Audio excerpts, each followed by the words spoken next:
Welcome to the Prediction Strike UFC podcast. We basically just talk about some of our favorite investment picks, especially going into this week's UFC 292. So we'll talk maybe some short-term picks and maybe what fighters we think might be best long-term. I'm joined by, we got Grant back finally. We got my man Wells and my second name, Jackson. That's my guy right there. Wells, what do you got for us? All right, so we're pretty much just doing the main card today. Nothing too intriguing in terms of the prelims.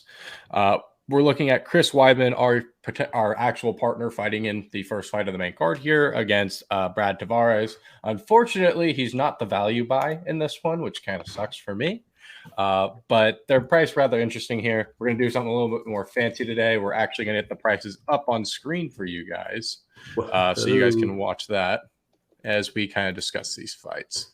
So we're going to look up Chris Weidman's price here and see how he's doing. So he's sitting at $1.75, no movement against, who is it? Brad Tavares.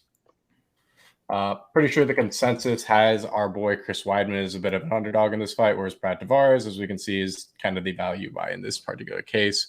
Which side of the coin do you guys see falling on this particular fight?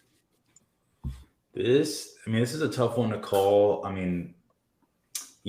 My instincts are always with value, especially whenever I see it. I think this narrative plays a big part in this one. Chris Weidman, I'm a sucker for a good story, especially a good comeback story. And I think Weidman at $1.75 is still a pretty good value. I think he still got it. So I'm leaning Chris Weidman in this one. I do still like that $1.75 value. How do you guys feel about this one? Yeah, the heartstrings are going to have to pull me towards taking Weidman in this one. It was just a devastating moment a couple years ago, and I would love to see him come out on top. I think I agree with you that Tavares is probably the value buy, but I'm going to say Weidman gets this one done. Probably unanimous decision, and it's a great moment for everyone in the crowd and for him and everyone there supporting him. Well, 100%. We lost your last name, so I guess I'll carry it on here. And I'm also going to be rocking with Chris Weidman. Nothing too crazy. It just, I'm going to go with our partner. But as much as I want to go the value pick, I'm not going to go away from it. So moving on to the next fight here, we have Chito Vera versus Pedro Munoz, which will be an intriguing fight. Let's check out these prices real quick. That's spicy right there. That'd be an interesting one. There we go. So $329 for Marlon Vera. We can see that he had a pretty big loss in his last fight. Didn't bode too well for his stock. Wow. And then we look at Pedro. See how he's faring on the market. $235. That was to Merab, no? Was Cheeto's loss, or was it? No. I also want to say it was Corey Sandhagen. It was Corey. It was. Corey pieced him up. Yeah, he just got dominated. He wasn't really throwing any of the crazy strikes that we're used to seeing from him. Mm-mm. All right, we got your last name back. Yeah, sorry about that, guys. All right, so we're talking about the Pedro Munoz versus the Chito Vera fight here. Not too much value. We're looking on the Chito side as he's a higher price. But Pedro can give you kind of a nice overall, I wouldn't say investment potential, but like he'd look at like a 20% to 25%. Actually, no. Yeah, 21 to 26% gain if he were to win this particular fight. So kind of some food for thought there. What do you guys think about how this fight's going to go down? I'm going to share on screen where my mind's already leaning. Who wants to start us off? You want me to start? Of course. Okay. Let's see. This one is spicy. I'm very interested in this fight. I know Marlon is not necessarily the value pick in this one. $329, still a little high, but I think Marlon gets back on the horse with this one. And I'm someone, especially when I'm making investment picks, I tend to look down the line a little bit. I'm looking at different narratives coming together. For example, let's say Sugar Sean gets it done this weekend. Marlon in there for that rematch. That's a huge fight. I see a big potential for his stock price to go up in the event that he does get it done this weekend. I'm looking at his next couple fights in a row. That's where I'm seeing the value. And I do like him at $329. Yeah, let me know what you guys think about that. I'm kind of out there with mine. 100% agree. I think Marlon's a more exciting fighter too, and his fans will have their way if he looks dominant in this fight, and he will keep having the ability to put together some big wins and work his way up the table. He's also 6 years younger, so I think the potential there for him to have some up and downs and eventually end up towards the top is higher. So I think even if you don't think he's going to win this fight, he's still someone that could be worth investing in long term. And yeah, I think he gets back in the win column and ends this one early. Yeah, I think I'm going to go with the group as well. Munoz coming off a great win against Gutierrez, but lost the last 2 times out before that, I believe.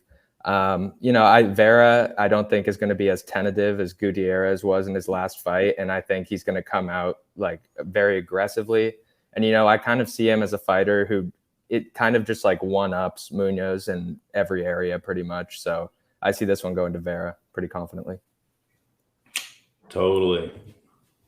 Yeah, I mean, it sounds like we're all on a consensus here, which is nice to have for one. We haven't started yelling at each other just yet. I'm online as well with the Cheeto Vera side of this. He's also got that 6-year age gap. The price doesn't give you the value that you really want, but I don't think that's too concerning. But moving over towards the kind of next fight here that I want to say was Blackshear was the guy who's announced for the next fight against Mario Bautista. I want to say that's confirmed. If somebody could check that, that'd be great. But I'll pull up Mario Bautista here. Confirmed. Yeah, it is Blackshear. So we have Bautista here, who is $1.73 on a prediction strike. Did take a loss. I've been a big fan of Bautista to a degree. Was that a sell-off or was that just a fight? Oh, that was a sell-off. Jeez. People are going for Blackshear in the Discord. Why? That's crazy. Oh yeah, I don't think so. I don't think it's crazy. Fair enough. He's sitting at $1.30. Let's check out Blackshear's price here. And Blackshear just won his fight this past weekend. He's $1.30. So you're getting kind of a nice prospectus kind of gain here, in which, let's see how much it would be. I want to say it's about 20 to 25%, which is still a nice kind of value play you can go for. As you guys can see, I'm riding with Bautista. I'm curious where exactly you guys are riding. I think I've got a kind of gist of where you're going, but let me know how you're feeling about this one. I need to check out Blackshear's age. The rhythm is there. Blackshear looks good. I mean, he looked sharp this past Saturday. Grappling looks sharp. His striking looks sharp. He knows, he's a couple steps ahead of his opponents. And, the rhythm's there. His tenacity's there. His motivation is there. And he looks good. So wait, he fought this past weekend and is going again. He got a finish. Jeez. Okay. Dog. Fair enough. I remember seeing Terrence McKinney's interview and he was just like, wait, next weekend? That's when UFC Boston is? Nah, I'm good. Give me like a month. I guess I'll take a lead on this one. I'm pretty big Bautista guy. I just really like him in general. For whatever reason, I get really good vibes off of his fight style. I think it's very entertaining. He just strikes well from my understanding. And his submission game is pretty top tier, at least my basic knowledge. So I'm leaning more towards the Bautista side of things. Grant and Jackson, where are you guys leaning on this fight? Yeah, I was kind of ready for this to be, a fight against Garbrandt where he was going to have to, just try to keep the fight off of the ground as much as possible, keep the fight on the ground as much as possible. Garbrandt would have wanted to stay on the feet. And now it's looking more like a little bit more like a grappling match. So I'm just going to go with Bautista because I think he's better on the floor. I think he has better takedowns. Submissions. So I'm going to stick with Bautista, who I originally had against Garbrandt. So yeah, Bautista's coming off of a few submission victories. I think both of these guys, if they get you in the wrong spot, they could end this fight quickly. I just think Bautista's been gearing up for this moment, and Blackshear probably was gearing up towards last weekend, and some of that adrenaline might still be there, but I think Bautista's just been focused more on this moment. So I'm gonna take him probably by a submission of some sort. Do we want to make this spicy? I double or nothing. I'll double or nothing on the shots. I don't know. Hey, are we doing the shots? You got a tough today? record on Let's see. Sure, it's Well, up you to guys you figure guys. it out. I can go get the drinks now, or we can do double or nothing on Shoot. Blackshear Bautista. Just four Wow. slammed Let's do in it. a row potentially. Slamming 4 in a row. Let's do it. All Let's right, do sounds it. like I you'll gotta see double or that. nothing. All right, double or nothing. Put that Double in it the and pay it books forward. on record. Damone Blackshear is stealing the thunder this weekend. He ain't getting submitted by Bautista. True. Wait, so is this like double it and pay it forward, transferring over to Grant from you? Like, am I out of this equation now? That's fine. That's fine. No, you're in. You're still in. Okay, You know what? I'll even go be nice. Bautista side. I'll be nice, and I'll split the 4 shots up between you guys. So Oh, I see. you A can little divide it up two against one. however action you deal. like. Yeah. Some All juicy right, type- and you'll type take fights. 4. All right, Sounds so good. Yeah. my kind of question here though is like, how do you think it would have gone against Cody Garbrandt though? Because like obviously he dropped out of the fight. I'm not entirely sure what the reason was. I didn't do too much research into that, but I remember just constantly seeing he had like one of the most impressive fight of all fights of all time, where he basically looked like he was the best of all time for one singular fight. So how do you guys think that would have done? Would Cody Garbrandt have been able to pull it back off, I guess, against Bautista and been like, I'm actually not terrible, or just continue to be a bit of a disappointment? I think I would have wanted him to win. I think he did have a decent outing recently where he didn't get just completely knocked out like he has been. So I think he was trying to kind of reclaim his reputation a bit. But I don't know how he would have fared against Bautista necessarily. So Yeah, he I don't know. won I that. don't know. Yeah, you were right about that. He won that get back fight against Trevin Jones, but was 1-5 before that. So I'm pretty confident that Bautista would have handed him another L. I think so too. All right. Well, now's our favorite time. David, you mind giving us this beautiful ad read that you always do? I'll take us off the Oh screen. yes, that tasty ad read. Okay, guys, are we ready? Yes, sir. Let's do it. All right, guys, make sure you download Prediction Strike. It's an investment app for sports and a great alternative to betting. What you can do is you can invest in your favorite athletes without the all or nothing gambles, and you can actually watch your favorite athletes grow your bank account. So download Prediction Strike where it pays to be a fan. All right. Oh, yeah. Perfect. And let's see. Let's go now back into this over here. And we've got Ian Gary versus the fight he actually wanted. Another Prediction Strike partner against Neil Magny. Ian Gary being the Prediction Strike partner, not Neil Magny. So I'm personally very excited for this fight. I'm a pretty big Ian Gary stan. Perhaps I've just been watching too many TikToks of him. But like, it's just, I don't know. I think he is going to be a future champion. And when you have people like Israel Adesanya and stuff saying that as well, I look at that and I'm like, real recognizes real to a degree. So you're sitting at $2.86 right now against Neil Magny, who's at $2.65. Where do you guys see yourselves going on this fight? Because this fight was originally supposed to be Geoff Neal. Are you taking the theoretical short notice into account here? Is that an advantage or disadvantage for Ian? Is that or Geoff Neal? I mean, not Geoff Neal, Neil Magny. How do you guys see that going down? I'm going to let someone else lead this one off. I can go ahead. Oh, go ahead. Well, Magny actually beat Neal just a couple years ago. He's strung together some wins in between some losses to some tough opponents. He's lost to Gilbert Burns and Shavkat Rakhmonov, two guys that perennially will sit at the top of that division for the next few years. So he's definitely battle tested. He's fought some guys that are better than Ian, but his actual wins aren't against a ton of quality opponents. But he stands as a good kind of test for Ian and kind of a way to maybe get into that ranked realm of this division. I think Ian does get it done, but I think that this being his first like real test, it will be a closer fight than some of his past ones have been. But I think that Ian eventually figures out and he gets it done and starts working his way up towards some more ranked opponents. Yeah, I would say, I kind of agree with you there. Neil Magny is a really good dude. I think he has one of the most winningest fighters in the welterweight division. So definitely not a guy just to write off. He's got decent grappling. He's kind of good everywhere. He's lanky. So, Ian's not going to have that same kind of reach advantage that he normally has. But I do think the company is behind this guy. He's our guy. I do see him getting to those big fights. And, I think, Neil Magny is a hurdle for sure, but I think he gets past it with flying colors. Yeah, I think for me, if there was a bit more disparity in their prices on Prediction Strike, I think maybe Magny would be worth a little sprinkle here. But no, I think their prices are so close together. Gary's so young, explosive. I think he's the right pick here. Magny is traditionally good against strikers, which Gary is, which is something I would take into consideration. But I think relative prime here is a big thing to take into consideration, and Gary's right in the middle of it. True.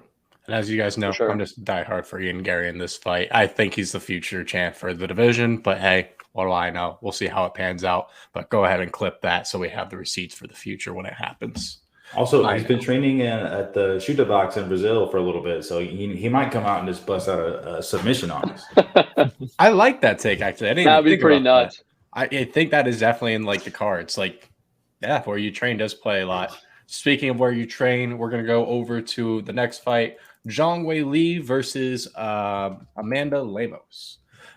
So I've been high on Zhang for a while, mainly because I'm just massive into my minor of Asian studies. So seeing her kind of journey of like going back and just studying over in like China and just like learn more than anything was like really cool, and like recenter herself, because if I remember correctly, she lost her title fight originally, correct? And then she came back with a spinning back fist and went crazy. So just watching her just kind of process throughout this has been really cool to me. I think she's a great fighter, but like what I hate about this fight is that like we see she's at $5.68. That's an expensive kind of price to pay for somebody that's kind of at the peak of their career a little bit. Albeit I think she's phenomenal. But if you look at Amanda Lemos here, she is not half that, but she's close to about half that. So you're looking at a pretty nice kind of gain, and she's coming off of a pretty big win as well against Marina Rodriguez. So we're looking at another potential like 25+% gain for somebody like Amanda Lemos here. Let me know what you guys think.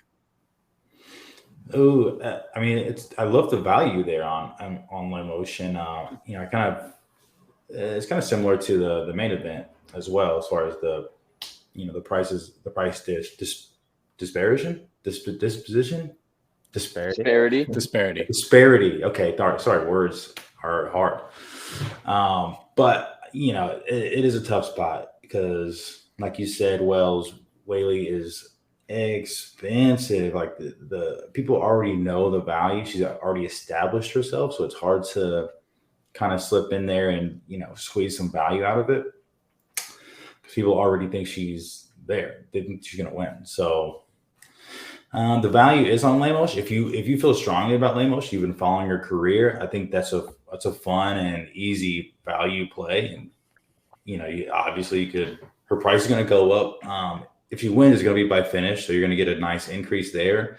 And also just her demand in general is going to go up because she'll be champion. So, her price is going to skyrocket if she wins. So there's definitely some opportunity there.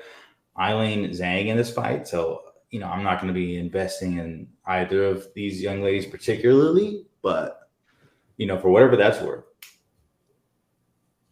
Yeah, for the value, I'm absolutely taking Lemos in this fight.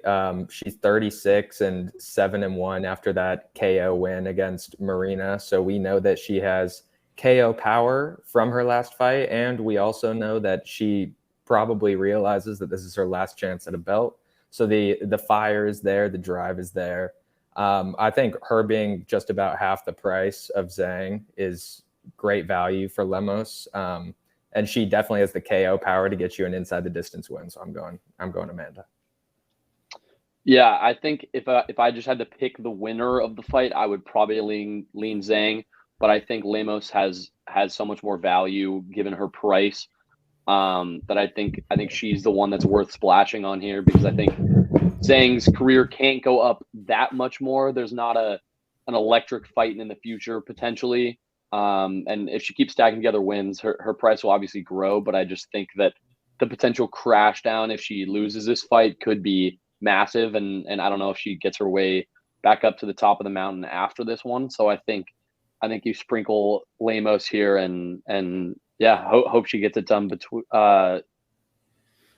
in maybe a round or two. Hope for something electric and see where the stock goes after that. So I will say, after seeing that video of Wang Zhe Li picking up Francis Ngannou, it's hard for me to pick against her in any fight against the 115-pound women. I'm just like, no, not gonna happen. Is there a chance that she fights Rose in theory if she wins this fight? Like, I know that's like really her only losses to Rose. So yeah, like, I don't know what's going there. Would probably need a win, but I definitely see that rematch happening. All right. Because that's like, you look at her profile, I'm pretty sure like those are the only real losses she has in her career. So I look at that and I'm like, that's almost like a revenge type deal. Back in 2013 was the only other one, and that wasn't in the UFC against Mung Bo. But that's irrelevant. Moving on to the main card, and where there's just a massive kind of value, I wouldn't say discrepancy, but like, it's weird because I feel like Aljo is like the main person you should be targeting in this, right? But if you look at his price, $7.60. Insane. That's crazy. I'm not buying that. That's too dang high. But if you look at Sean O'Malley, a consensus kind of underdog here, it's about a third of that. Yeah. And I don't know. I don't want to go with Sean O'Malley in this fight because I don't think he's going to win. But I'm curious to see what you guys think about this fight. Man, I've been kind of chirping about the difference in stock price on these guys for a couple months now. I just can't believe how popular Sean O'Malley is, how low his price is. Because I'm seeing these other guys, like Sandhagen, I think is up in the 4, maybe even in the 5s. And he lost, in under a minute to Aljo back in the day. So I was having trouble figuring out why Sean's value is where it's at. Maybe he just flew under the radar for a second. But yeah, I can't pass up this deal. And with the way Sean looked against Buidl, he definitely has more than a puncher's chance. He's pretty good. I think I'm going to say that Sean gets it done with a knockout here. I think that value is impossible to pass up. I think it's going to absolutely skyrocket with a win over Aljo. And yeah, you can't pass that up, man. Totally. And I feel the same way. I'm going to go with Sean here. I think it is an advantageous fight on paper for Aljo, but I think Sean understands the assignment and like knows what he has to do to beat Aljo. He's got to play the fight to his advantage and make it kind of his own fighting style. And I think his frame could also be a problem for Aljo. And I don't have to say anything about the value. I mean, it just makes so much sense to buy Sean price-wise. Plus, I'm going to be there live cheering him on. So that is so cool, dude. Yep. That's going to be a wild building. I know. I'm looking forward to it. But yeah, I got Sean. Rush the stage. Rush the cage. Get in there. Challenge someone. I mean, I love Sean as a fighter, and I think that he definitely has a chance in this one. But I think Aljo has to be a massive favorite in this one. I think his ability to get guys on the ground and kind of stall out the electric strikers is just going to be too much for Sean at this stage in his career.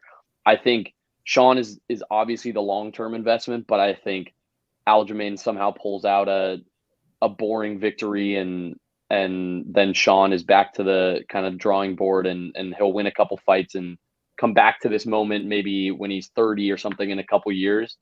I think Aljo to me is the buy right now and then sell off the profit and invest that on the dip of O'Malley after this one. And you'll watch him string together a couple fights and be back here more prepared to take the belt in a couple years. Grant said something interesting there that I definitely want to highlight, for our listeners, that long term, Sean is still the value. 100%. Yeah. And even with a loss, me personally, I'm not investing in Aljo right now because his price is about as high as it's ever gonna be. I Yeah. can't see it getting into the 8, 9. I'm investing in Sean. Whether you think he's gonna win this fight or not. If you think he's gonna lose, wait till the fight's over. Maybe his stock goes down a few cents. Buy That's what the I'm dip thinking. because this guy's gonna be in the game for a long time. He's definitely not gonna stay under $3. Yeah, I he don't wins necessarily this. think Aljo is the greatest investment in the world. I just think that everything stylistically points to him being able to just outpoint Sean during a 5-round fight. And I think even at this price, Sean is still a good buy. But if you think that Aljo wins this, Sean's going to be an even better buy in a week. So, yeah, either way, the cards are right there for some great investing. So, Isn't the theory that Dana supposedly hates Aljo? I'm sure he does.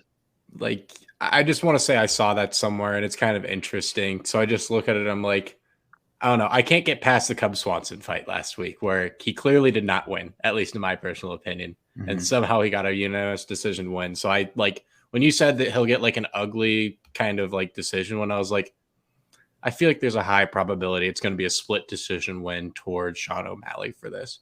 And everyone's going to be like, makes zero sense. And it just goes his way, even though he didn't like deserve the win. Same thing That's that what happened after against his last fight. Perion. Yeah. Like, I think they want to be the champ for whatever reason. Right. I don't think. I mean, he's way better for the brand than Aljo is right now, stylistically, personality wise, just kind of across the board. So I wouldn't be surprised if something like that happens, but I could also see Aljo just being on top of him for 4.5 rounds, and there's not an option to even sway the decision. So we'll see. Should be a good one. Definitely going to be a good one. I'm super excited for this fight. All right, next time I get those content clips from Jackson there causing chaos. Oh yeah. No, I'm gonna be all over the place.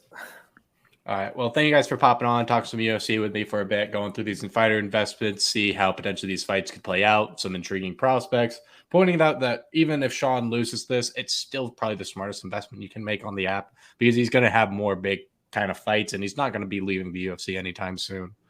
But thank you guys so much for watching. Make sure you download Prediction Strike and subscribe, like, do all that fun stuff so you can catch us next time and see how this plans out. And of course, you got to check in on Jackson's amazing feed and see if David's about to put himself underneath the table in the next episode or split up the dilution of shots towards Grant and Jackson. So you better check in next time. Until then, peace. Peace. Peace.